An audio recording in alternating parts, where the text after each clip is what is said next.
Hi, welcome to Beers with Brownie. We are an international rugby league YouTube show where we bring on some international rugby league legends who put their blood, sweat and tears into growing the game around the world, and we'd like to tell their story.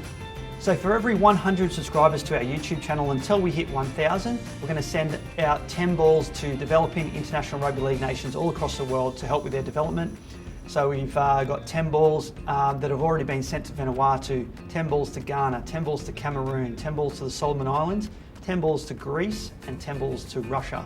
So when we hit 700 subscribers, guys, leave a comment on where you'd like us to send the next 10 balls. So once the balls arrive in these developing international rugby league countries, we're going to upload a YouTube video to show you how these balls are going to be put to good use. And lastly, if we can hit 10,000 subscribers on this YouTube channel, I know it's a long way off, but you never know. If we can monetize this channel, we're going to try and fund a domestic competition in the Solomon Islands. So money will go towards equipment, coach education, referee education, to try and get regular activity going on the Solomon Islands. So for this episode, I'd like to welcome a very special guest, Papua New Guinea Rugby League staff member and the director of the award-winning film Power Meri, Joanna Lester. Welcome to the show, Jo. Thanks for having me and thanks for introducing me as a legend. I think that's overstating it, but I'm very happy to be on the show. Welcome. So Jo, I remember the first time we met was at the 2008 Rugby League World Cup down in Wollongong. It was Fiji versus France. We were both in the media section. I was covering the game for Rugby League Review, and from memory off the top of my head, I think you were writing for a UK Rugby League publication, am I correct? Yes, I was covering that World Cup for a few of the UK Rugby League publications. I actually moved to Australia just before that World Cup and the timing was in order to cover it, so you were one of the first people I met in rugby league in this part of the world, I suppose. Well, I hope it was a good meeting. Well, we're still talking however many years later, so. So if you're new to the channel, every episode we like to support a beer that supports rugby league, and with Jo being our first ever Londoner on the series, we've gone with Foster's, who used to sponsor the London Broncos. Cheers, Jo. Cheers. And also, every episode, I like to wear a piece of international rugby league merchandise to show support for that particular nation. And for this episode, we're going with Canada Rugby League. And for those that don't know, Foster's also sponsored Canada Rugby League in 2015. And thank you to friend of the show, Stephen Birchall, for making me aware of that. And just a quick shout out to some Canadian Rugby League fans out there, Sharon Lill, Sandy Shipley, Nicholas Mew, and my good friend Genghis Campbell. All the best. So Jo, my first question. So you're born and raised in London, which isn't a rugby league heartland, so to speak. How did you come to love rugby league? Well, my family's from Leeds, and my dad is a huge rugby league fan, so growing up in London, me and my sister were taken along to watch the various iterations of the London Rugby League team, from the Fulham days to London Crusaders to London Broncos, the Foster's era, Harlequins, back to Broncos. So yeah, really, in our case, a bit of Yorkshire influence, but we watched it all the time, really. So were the Broncos your favourite team, and did you have a favourite player growing up? Well, first of all, growing up, still we all supported both Leeds and London, but at the beginning they never played each other because pre-Super League days, Leeds were in the top division and London were in lower divisions, and it was sort of like supporting teams in two different tiers, and we never expected them to meet, and then Super League came along and all of a sudden they were playing each other, including in Challenge Cup finals and that sort of thing. So yes, we always supported both. Obviously went to watch London a lot more often.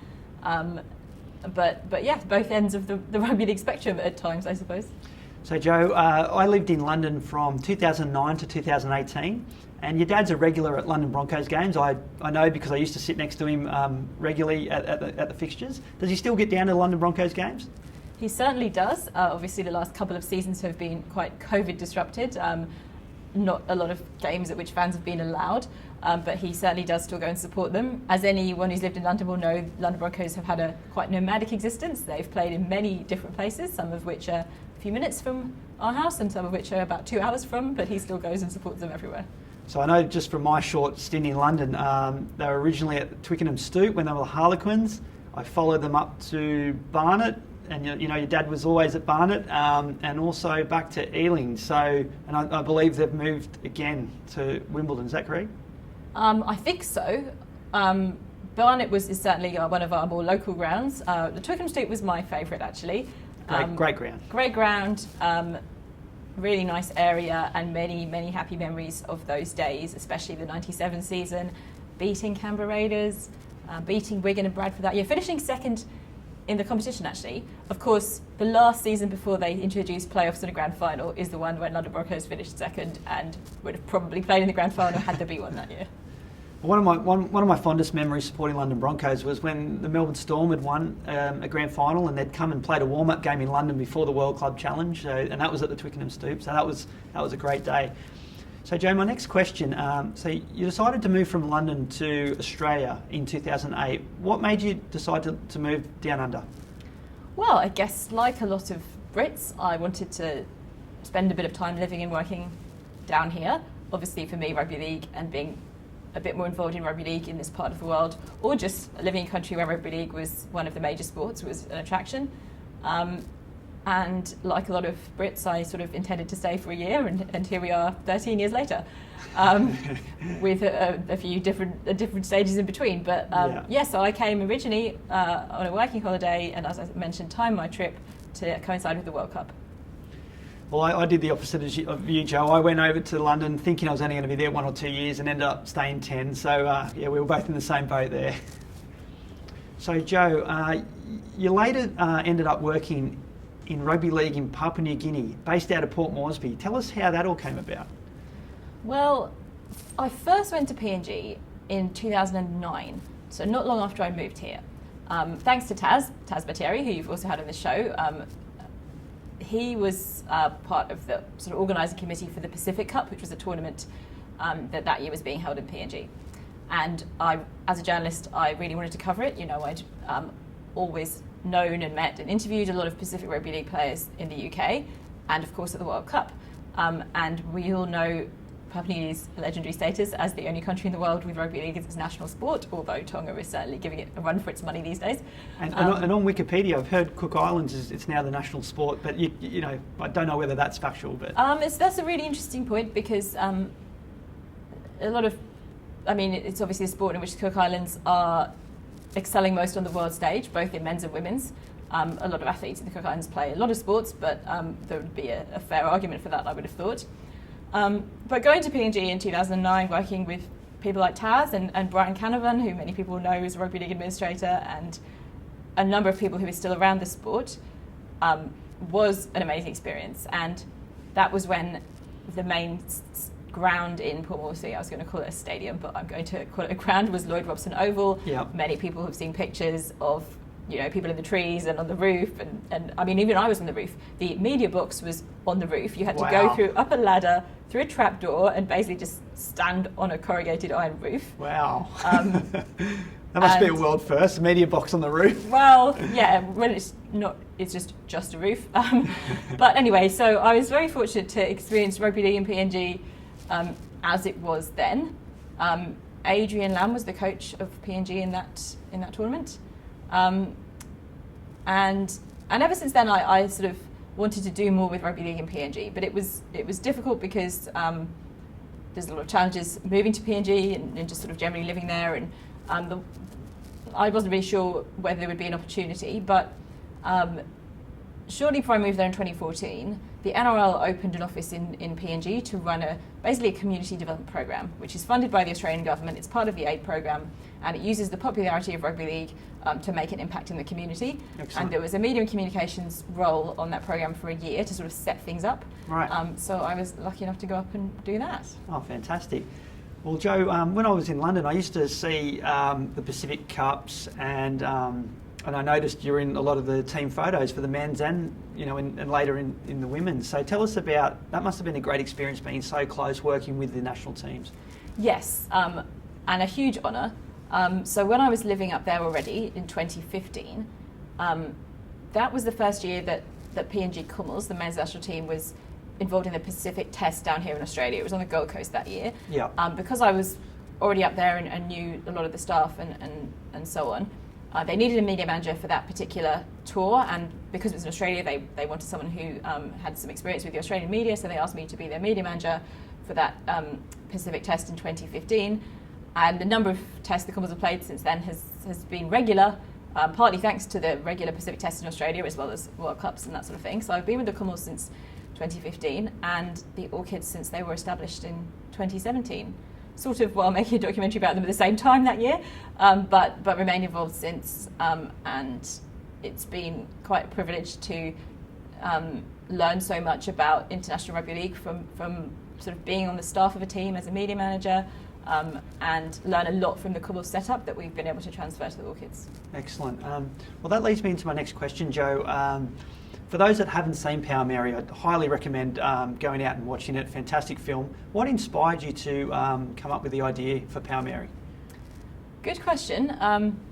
When I was working for the NRL in Papua New Guinea from 2014 to 2015, a big focus of the work we were doing was using rugby league to improve gender equality, to address women's traditional roles in society, the way that people think about women. There's a very high rate of gender-based violence in PNG, and obviously rugby league is the national sport, so there's a general agreement that rugby league has a very important role to play in addressing some of these things. Yeah. So already working with actually lots of women, more than half the staff who work for the NRL in PNG are women, which is very different to the staff of the NRL in Australia. Yeah.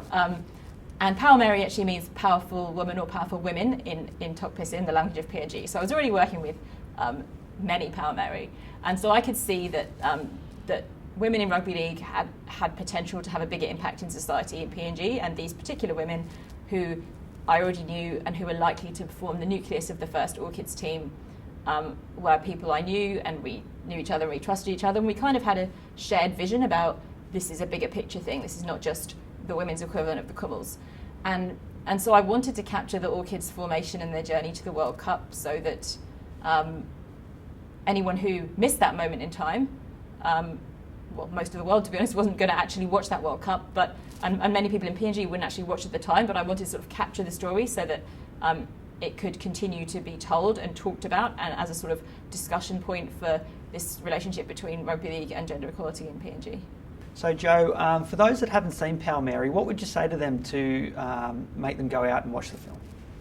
Well, if you're a rugby league fan, there's not a lot of really high quality and globally released documentaries made behind the scenes with a rugby league team, regardless of the country, regardless of whether it's men's or women's. You'll see some things in Power Meri about what actually goes on with the team at a World Cup that you probably won't see anywhere else, so I would have thought that's probably interesting to your average rugby league fan. But there's some other sort of elements that we explore as well, one of which is the way that people on social media reacted to the team in their performances, and how the players reacted in turn to that. And I think that's a pretty interesting thing for anyone to reflect on, because I guess the interaction of fans on social media and athletes is applicable in any scenario, but was particularly relevant in this context of PNG's first women's national team in rugby league. Excellent. So Power Meri later went on to win numerous awards, so you must be really proud of all the accolades that have been awarded to you after all the hard work put in. It is nice to win the awards, but the most important thing for me was that Power Meri would have some kind of impact. It's what we call an impact documentary, so I guess some documentaries are purely sort of documenting something that happened to inform people about it, but we really wanted to create genuine impact with this film, which is pretty difficult, to be honest, if you don't have a team of people working full-time to keep driving it once it's been released. Yeah. But I am proud of some of the impact we did manage to create. The Orchids have received more kind of funding and support and have got more partners since that World Cup, and some of them have said that the documentary was a part of that. Excellent. Players have actually come to the sport and since played for the Orchids because of watching Power Meri. Wow. There's a case of a Sydney-based Orchid who came to watch a screening that we had at Ainston Stadium, actually with her local club, Wentworthville Magpies, and I don't think she quite realised that the Orchids had a national team. She has a PNG tattoo on her arm, so she's wow. very PNG, but a few months later she was playing for the team. And excellent. So, and I'm just, having the documentary has helped change the way that people see the team. You know, they're quite a big deal, having been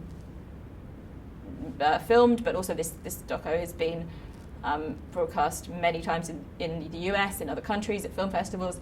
So it just kind of, I think, raises the credibility is maybe the wrong word, but anyone in PNG who is still kind of questioning the value of the Orchids or of Women's Rugby League has really had those thoughts challenged by the success of the film. So the film's helped break down those barriers. Yeah, excellent. So Jo, for all the viewers out there that have seen the movie Power Meri and they've enjoyed it, like myself, with the Rugby League World Cup now postponed to 2022, will there be a sequel of the Orchids, and what's going to happen next? Well, that's a question people have been asking ever since Power Meri came out, whether it was postponed or not. And it's a really good question because there's obviously been a lot of positive change since 2017, and it would be nice to capture that in some way. I'm looking at ways that we could do that that are slightly less large scale than making a feature-length documentary. Yeah. And of course, and there are ways to do that. And as every year, technology, user-generated content and video gathering techniques kind of evolve, there are potentially ways that we could get some follow-up content without it being quite so complicated. And obviously, in the current lack of travel environment, we need to be creative about that. But we've got a couple of ideas, and certainly we would like to next year, with the benefit of the extra time we have, although we probably would have tried to do something this year if the World Cup had been this year, kind of pick things up at this point in time. Right. Many of the same players are still involved, a new generation who were inspired by the last World Cup or the film are now involved, so it would be nice to sort of bring things full circle. Excellent. So Jo, this section of the episode, we've asked some fans to ask some questions. So I've got the next 3 questions are fan questions that have been sent in. So first question, so Beers with Brownie fan Andrew13 off Twitter, he said he really enjoyed the film Power Meri. Do you have plans to make more rugby league documentaries in the future? I would love to, is the simple answer to that. There were a lot of huge challenges with this one, namely getting funding to make a documentary. I mean, making a documentary is kind of how long is a piece of string. I always said with this one, I thought it was so important to capture it. If I couldn't get any funding at all, I'd just film it myself and edit it on my laptop. But anyone who's seen it will realise that that's not what happened, because it was very well shot and edited and had a soundtrack. We had a composer who did the soundtrack. We paid PNG artists for their songs, all that kind of thing. Yeah. So would I love to do more rugby league documentaries? Yes. And now that I feel that I'm sort of more at peace with the impact this one has had, for the first couple of years, in answer to this question, I was saying there's still a lot of work to be done with this one. Yeah. I would be very open to it. And I would like rugby league as a sport, or international rugby league particularly, to think about all the amazing stories that it has to tell. This was one of them. It continues to be one of them. But there are many more. Excellent. So the next question, Jo, has been sent in all the way from Ghana by Rachel Ankama, and she's asked, what advice would you give to women that are thinking about joining a rugby league club and are totally brand new to the sport? Great question. It's a really interesting reflection of 2021 that people often assume that I must have got into rugby league by playing it, which, growing up in London as a girl, I did not actually, although what is interesting is that girls growing up, especially in Australia now, probably are in rugby league because they've played it. So I got into it through the journalism route. I assume the question is about playing it, but it doesn't have to be, because if you want to play it, there are increasing opportunities, even in Ghana, especially in Ghana, actually, a nation that's putting the development of women's rugby league potentially ahead of men's. Yep. But there are so many other roles as well, whether it's in the media, in coaching, in administration, and I think it's really important to point all those things out. And I always say that if we do something with Power Meri in a school, if you want to be part of a sports team, which brings with it so many benefits, you don't have to be one of the players if you don't want to be. Absolutely. There's plenty of other roles to if you want to get involved in rugby league, that's for sure. So, Jo, the last fan question was sent in by Beers with Brownie fan Stuart McLennan, and he's asked, what can we do to get more women playing rugby league in the Pacific, and do you think down the track we may see an NRLW team from the Pacific? Very good questions. I'll take the second part first. Yes, definitely. I think it's an absolute no-brainer. to have at least one NRLW team from the Pacific. Obviously, with its huge female playing base, Papua New Guinea is an obvious team out of Port Moresby. Well, yes, although I would imagine they play around the country because that really boosts the development of the women's game everywhere. But yes, and there are a lot of NRLW players and BHP and Harvey Norman players of Pacific heritage. Some born in the Pacific, some born here. But as the international women's game grows, as the Women's World Cup grows in size, as test matches for Pacific nations grow for women's, I think we'll see more of those players come to represent those countries, which in turn will help the development of women's rugby league in some of those countries, Samoa and Tonga, for example. Imagine the team you could put together with a combination of Australia resident players and in players from those countries, which are sort of Samoa and Fiji in particular, are starting to pick up their domestic activity for women. So Joe, a lot of fans are wondering, what is Joanna Lester doing now after Power Meri? So I believe you're working with Asia Pacific Rugby League, and you're also working with International Rugby League on the Women's and Girls Advisory Group. So tell us about that role and what it entails. Yes, both really fascinating roles. Like a lot of people in International Rugby League, unfortunately, these are not my full-time roles, but they're things I very much enjoy doing on a part-time basis. So Asia Pacific Rugby League is the umbrella confederation for all of Rugby League's national federations in Asia and the Pacific. Yeah. And my work there is very much focused on the women's game at the moment and understanding where each country is at with the development of the women's game, which varies greatly, what their kind of immediate needs are and what the opportunities are, and how Asia Pacific as the regional confederation, but also IRL as the international federation, can support the growth of women's rugby league in Asia Pacific. I mentioned some of the opportunities we have in the Pacific already with the existing player base, but in Asia there's also a huge opportunity generally for women's sport, and it may be the case that for Asia nations in rugby league it's more strategic to focus on the growth of the women's game than the men's. So some really big opportunities there. The IRL Women and Girls Advisory Group basically is advising IRL on the global growth of the women's game, and not just on the field, but in different areas of the field. So more women in leadership roles. Obviously, anyone who's seen a photo of an IRL global congress or board meeting, all that sort of thing, will see that there is a lack of diversity in the governance of International Rugby League. Yeah. And everyone recognises the need to address that. Many other sports have already made a start addressing that, and rugby league is making a start now. Okay. So leadership is one of those things, coaching and officiating and other things. Across every sport there are a lack of women coaching women's teams. And rugby league is actually making very good strides in this, especially in Australia. We see with both Origin teams having women coaches. Yeah, I saw that. And I think in the international game in the next few years we'll see more of that too. So some very exciting times for international women's rugby league. The number of nations growing, probably at a faster pace than people anticipated. The potential for the Women's World Cup to grow in size. The expectation there'll be more regular fixtures.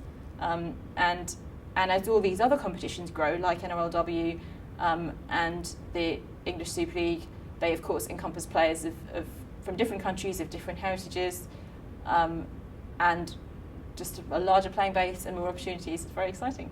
Excellent. Well, Joe, speaking of growth, you must be excited about the NRLW going from 4 teams to 6 teams. If it was up to you, and for the next phase of growth, 6 to 8, where would you put the next 2 teams? Well, as far as I know, that 6 to 8 growth is happening next year between the NRLW at the beginning of the season and the NRLW2 at the end. I think I've read that. So that's not a lot of time to be creating new teams beyond where we know already, but we've just in the last few weeks seen a number of NRL clubs who don't currently have an NRLW team show their intentions with signings, the Tigers being one of them. They've signed several Jillaroos players. Yep. We obviously know the Warriors need to rejoin the competition. So by the end of 2022, leading into the World Cup, I expect we'll have the Warriors back, and we may have the Tigers as well, or another team. But I think it's fair to say that most NRL clubs seem to be knocking at the door, wanting an NRLW team. And as I think we talked about earlier, I certainly think there is an opportunity there for Papua New Guinea and maybe other Pacific countries.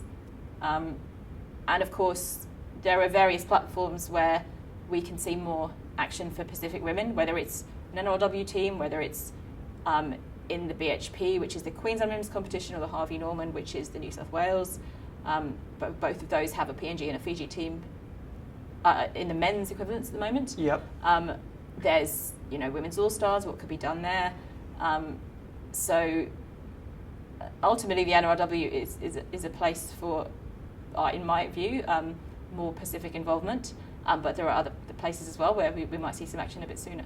Well, Joe, if that's correct, the media speculation about going from 6 to 8 teams, if you're a young 18, 19 or 20-year-old female that's playing rugby league, what wonderful opportunity that's going to be out there for them. Fantastic to see. Absolutely. And I mean, just having got to know Amelia Cook, who played for the Orchids in 2017 as stars in Power Meri, yep. And she'd previously played for Queensland and also for the Jillaroos.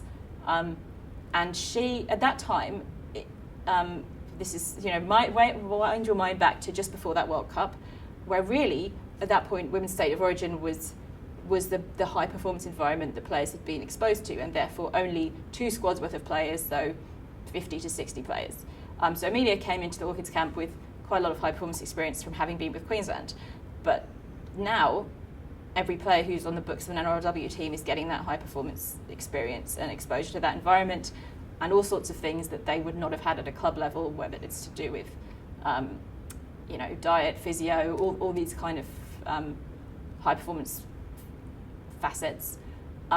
So in some ways the simple answer is the more NRLW teams there are, the more women get exposed to that environment and the quality grows. And I know that the NRL's being cautious in the speed of expansion because some other sports have possibly gone too fast. Yep. But I think we're now in a good place where if we do have 8 clubs by the end of 2022, that's with each having about 25 players, that's 200 women in a high performance environment. Yep. And more opportunities for Pacific women. I mean, we've seen some Orchids players in the NRLW. We've also had New Zealand Warriors sign Fiji internationals. So the growth is not only good for the teenagers here in Australia, but also in the region. Yeah, absolutely. Well, Joe, my next question was leading on to Papua New Guinea Rugby League, where we saw Elsie Albert join the NRLW with the Dragons, and she was an absolute hit while she played in that competition. Will we see more Papua New Guinea Orchids join NRLW clubs in the future? We certainly will. Elsie's back with the Dragons. I'm fairly sure that's public knowledge, but she's raring to go when that rescheduled season happens early next year. Awesome. Just in the past few days, we've had another Orchid sign with the Eels. Therese Ayton, who is a hooker. She's also the sister of Paul Ayton, who was also a hooker. Oh, wow. And she's played for the Orchids since 2019. She's Brisbane-based, but she's just signed for the Eels, wow. Which is very exciting. So we'll definitely have Elsie and Therese in NRLW next year. But yes, I think definitely as the competition grows and more scouts from here get a bit more exposure to what's happening in PNG, even if the World Cup is the next time that happens, that we all know that that's a valuable way for people to see what talent is out there. So I'm very optimistic. So Joe, Amelia Cook was a star in Power Meri, one of the stars of the movie. Is she in the NRLW fold? Amelia's just had a baby. Right. Like many women athletes, she, I'm not sure of her exact, but a lot of women athletes had a baby last year because COVID cancelled a lot of competitions. Fair enough. She was aiming to be back in time for the World Cup, which of course is now being postponed. So as far as I know, she's aiming to be back in time for the rescheduled World Cup as well. She did resume playing locally as soon as she could after having her son, hopefully a future Kummel. Yeah. And so yes, I think she's going to be looking forward to 2022. As for the other stars of the film, Gloria, who was the youngest member of the team, the one still at school, is now the vice captain of the Orchids. So wow. She's come on hugely in a couple of years. Excellent. Kathy has retired from playing, but is very involved in running the NRL program in PNG. Yeah. And Della, who was another of the players, is on the Orchids coaching staff. Excellent. So everyone's still very involved. Excellent. So Joe, you're an expansionist and you love to see rugby league expand all around the world and as well as in Australia. So we've heard the Dolphins are the 17th NRL franchise. If it was up to you, it was totally your decision. Where would you award the 18th NRL franchise? Oh, do I really need to answer this question? I mean, I've spoke earlier about the obvious opportunity for having a PNG or Pacific team in the NRLW. I think PNG is an equally obvious opportunity in the men's NRL. It's been talked about for a very long time. When I was over there for the first time in 2009, it was being talked about then. Yep. The reasons for that opportunity still exist. Since then, of course, the Hunters have hugely elevated the standards of rugby league in PNG. Yep. Some of that development is yet to feed down to all the dozens of competitions around the country. If you follow the Asia Pacific Rugby League Facebook page, you will see quite how many competitions there are in PNG all the time. It's the land of no off-season because there's off-season competitions everywhere. Nobody has a week off. So just sheer enthusiasm, playing numbers, and of course the Australia-PNG connection is so important. Rugby league is what connects those two countries, and Papua New Guinea is our nearest neighbour. So I think huge opportunity there. But of course, I'm also interested in potentially another team in New Zealand. I think New Zealand could merit a second team. Yeah. But yes, it's really exciting that expansion is back on the agenda. Well, Joe, just want to share one of my experiences. I saw you over in Papua New Guinea in Port Moresby when the 2017 World Cup was taking place. I was part of the USA staff, and I'd never seen anything like it. When you say there's no off season, we were on a bus ride to training and to various functions, and you just see people playing rugby league on all the spare parks in Papua New Guinea. As far as the eye can see, there's people playing rugby league, and it was amazing. I can't describe. It was just fantastic to see. And the USA team, maybe minnows in the world of rugby league, but we were like movie stars. We had kids chasing our bus at training. After training, we had people taking selfies with everyone. With the off-field staff, with the coach, with the players, and these guys that play amateur in America were treated like movie stars, and you know what I mean. It was just such an amazing experience for everyone involved. And Papua New Guinea is such a wonderful country, and they just love their rugby league. So that's not a bad shout for an 18th NRL franchise for sure. Yeah, and I think the Queensland players who've had the opportunity QRL players, the Intrust Super Cup players, who've had the opportunity to go up to PNG and play the Hunters in the past 6 or so years, would agree with that. They've all loved that experience. They generally only go for a couple of days, but they would never have had that opportunity. And of course, the Australian players who've gone with the Prime Minister's 13 would say the same. I think it's just a very eye-opening experience for anyone involved in rugby league to see how much it means to people in PNG, but also the opportunity for our sport there by embracing PNG more and investing more there. Excellent. So Joe, for those out there that haven't seen Power Meri, how can they watch the film? If you're in Australia, it's extremely easy. Right now, it's recently been rebroadcast on NITV, so it means it's on SBS On Demand. Yep. But at times when it's not on SBS On Demand, you can stream it on our website or buy the DVD or the USB from Chasing Roos. For everyone in any other country, buying the DVD or the USB is currently your only option. It's been really challenging to get Power Meri onto an international streaming platform. One of the lessons learned about making a so-called sports documentary that has a bigger theme than sports is that it's difficult, but we're extremely grateful for Chasing Roos' support in selling it, make it so easy for people to access it. And we hope that as the World Cup comes around, we will be able to get it on one of your more standard streaming platforms. And the other thing to mention is that we've had lots of rugby league teams or clubs get people together and host a screening in multiple countries. Even in Sweden, we've had this happen. So if you have a team or a club, women's, boys, men's, whatever, you can get people together and watch it all together and have a discussion about it afterwards, which is really what I love people to do, because then they can really reflect on it. Excellent. Well, from personal experience, I can definitely say it's a fantastic film. I really enjoyed it. as you said, chasingroos.com sell the DVD and the USB. We're happy to ship all around the world. So if you do want to see it, you've got that option. But like you say, Joe, there's screenings, and hopefully we might see it on Netflix one day. Who knows? Hopefully, yes. Well, Joe, you've certainly done a lot for our great sport, getting it a lot of extra exposure, especially in the women's space. And thank you so much for coming on the show today and sharing your story. Really appreciate it. Cheers, thank you.